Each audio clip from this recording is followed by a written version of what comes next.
Hello friends, welcome to சமையல் புதிது. இன்றைக்கி நம்ம வீடியோவில் பார்க்க போகிற ரெசிபி சப்பாத்தி, இட்லி, தோசை, நான், ரொட்டி, ஊத்தப்பம், பூரி, பொங்கல், மெதுவடைக்கு, சாதத்துக்கெல்லாம் வச்சு சாப்பிட்ற மாதிரி ரொம்ப ஈஸியாக சுவையாக செய்யக்கூடிய சைடிஷ் ரெசிபி. குக்கரில் 2 விசிலுங்க. சட்டுன்னு பார்த்தீங்கன்னா ஒரு 10 நிமிடத்தில் செஞ்சு முடிச்சிடலாங்க.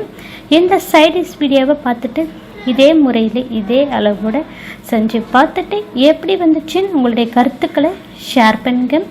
இந்த வீடியோ உங்களுக்கு பிடித்திருந்தால் லைக் பண்ணுங்கள், ஷேர் பண்ணுங்கள். நம்ம சேனலை இப்போ தான் நீங்கள் முதல் முறையாக பார்க்குறீங்கன்னா சப்ஸ்கிரைப் செய்து கொள்ளுங்கள். கூடவே பெல் ஐக்கானை கிளிக் பண்ணி வச்சுக்கோங்க. அதில் ஆல்ன்ற ஆப்ஷன் வரும், அதையும் கிளிக் பண்ணி வச்சுக்கோங்க. அப்போ தான் அடுத்தடுத்து போடக்கூடிய புத்தம்புது வீடியோக்கள் உடனுக்குடன் அப்டேட் ஆகும். இந்த வீடியோவை ஸ்கிப் பண்ணாமல் முழுமையாக பாருங்கள். இப்போ வாங்க ரெசிபிக்குள்ளே போகலாம். இப்போ ஸ்டவ் மேலே குக்கர் வச்சுருக்கேன். இதில் ஒரு பெரிய வெங்காயம் சேர்த்துருக்கேன். தக்காளி பழம் 4 பழம், நல்ல பழுத்த பழமாக நாட்டு தக்காளியாக சேர்த்துக்குங்க. இதில் ஒரு 6 பூண்டு பற்கள், காரத்துக்கு ஒரு 5 பச்சை மிளகாய் சேர்த்துருக்கேன். இப்போ 1/4 டீஸ்பூன் அளவுக்கு இதில் மஞ்சள் பொடி சேர்த்துக்கலாம். இப்போ வெங்காயம் தக்காளியில் முழுகிற அளவுக்கு ஒரு 200 ml தண்ணி சேர்த்துக்கலாங்க. இப்போ தண்ணி சேர்த்து நல்லா மிக்ஸ் பண்ணிக்கோங்க. மிக்ஸ் பண்ணதுக்கப்புறம் குக்கர் மூடி போட்டுக்கலாம்.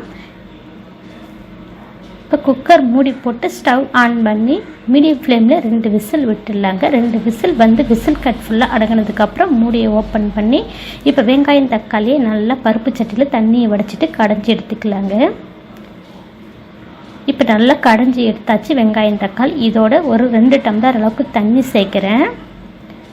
2 டீஸ்பூன் அளவுக்கு சாம்பார் பொடி சேர்த்துக்கலாம். இதுக்கு தேவைக்கேற்ப தூள் உப்பு ஒரு 1/4 டீஸ்பூன் அளவுக்கு சேர்க்குறேன்.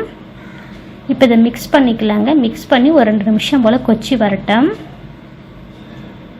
இப்போ இதுக்கு ஒரு தாளிப்பு கொடுத்துக்கலாம். தாளிப்பு கரண்டில் 1/2 டீஸ்பூன் எண்ணெய், 1/2 டீஸ்பூன் கடுகு உளுத்தம் பருப்பு, 1/4 டீஸ்பூன் சீரகம், 2 வரமிளகாய் சேர்த்துருக்கேன். ஒரு பிஞ்ச் அளவுக்கு பெருங்காயத்தூள், வாசனைக்கு கருவேப்பிலை, இது எல்லாம் சேர்த்து இப்போ நம்ம சாம்பாரோட சேர்த்து மிக்ஸ் பண்ணிக்கலாங்க. இப்போ இது கொதிக்கிட்டோம் ஒரு 2 நிமிஷம் போல். இப்போ ஒரு 2 நிமிஷம் போல் கொச்சிட்டு இருக்கும்போது இதில் 2 டீஸ்பூன் அளவுக்கு பொட்டுக்கடலை மாவை 1/4 டம்ளர் தண்ணீரில் நல்ல கட்டிகள் இல்லாமல் தண்ணியாக கரைச்சிட்டு சேர்த்துருக்கேன். பொட்டுக்கடலை மாவு சேர்த்ததுக்கப்புறம் சாம்பார் அடி பிடிக்கும். நல்லா மிக்ஸ் பண்ணிவிட்டு அடுப்பு மீடியம் ஃப்ளேம்லேயே ஒரு 3-4 நிமிஷம் போல் சாம்பார் கொதிக்க விடலாங்க, பச்சை வாசனை போகிற அளவுக்கு. இப்போ பார்த்திங்கன்னா சாம்பார் ஒரு 3 நிமிஷம் போல் கொச்சிருக்குங்க. இப்போ நம்மளுடைய தக்காளி சாம்பார் ரெடி ஆகிடுச்சுங்க. ஸ்டவ் ஆஃப் பண்ணிட்டு கொஞ்சமாக மல்லித்தழை சேர்த்துக்குங்க. சாம்பார் நம்ம பொட்டுக்கடலை மாவு சேர்த்துக்கிறதுக்கு முன்னாடி எப்படி தண்ணியாக இருந்துச்சு, பொட்டுக்கடலை மாவு சேர்த்ததுக்கப்புறம் நல்லா திக்காகிடுச்சு பாருங்கள். கண்டிப்பாக ஃப்ரெண்ட்ஸ் இந்த முறையில் நீங்கள் தக்காளி சாம்பார் செய்து பாருங்கள். பருப்பே இல்லாத உடனடி தக்காளி சாம்பார் இட்லி, தோசை, சப்பாத்தி, ரொட்டி, பூரி, பொங்கல், மெதுவடைக்கு எல்லாத்துக்கும் ரொம்ப ரொம்ப அருமையாக இருக்குங்க. சாம்பார் சாப்பிட்ணுன்னு ஆசைப்பட்டீங்கன்னா டைம் இல்லாத நேரத்தில் இந்த மாதிரி உடனடி தக்காளி சாம்பார் இதே முறையில் இதே அளவோட நீங்கள் செஞ்சு பார்த்துட்டு எப்படி வந்துச்சுன்னு உங்களுடைய கருத்துக்களை ஷேர் பண்ணுங்க. இந்த வீடியோ உங்களுக்கு பிடித்திருந்தா லைக் பண்ணுங்க, ஷேர் பண்ணுங்க. நம்ம சேனலுக்கு மறக்காமல் சப்ஸ்கிரைப் பண்ணுங்கள். கூடவே பெல் ஐக்கானை கிளிக் பண்ணி வச்சுக்கோங்க. அதில் ஆல்ன்ற ஆப்ஷன் வரும், அதையும் கிளிக் பண்ணி வச்சுக்கோங்க. அப்போ தான் நான் அடுத்தடுத்து போடக்கூடிய புத்தம்புது வீடியோக்கள் உங்களுக்கு உடனுக்குடன் அப்டேட் ஆகும்.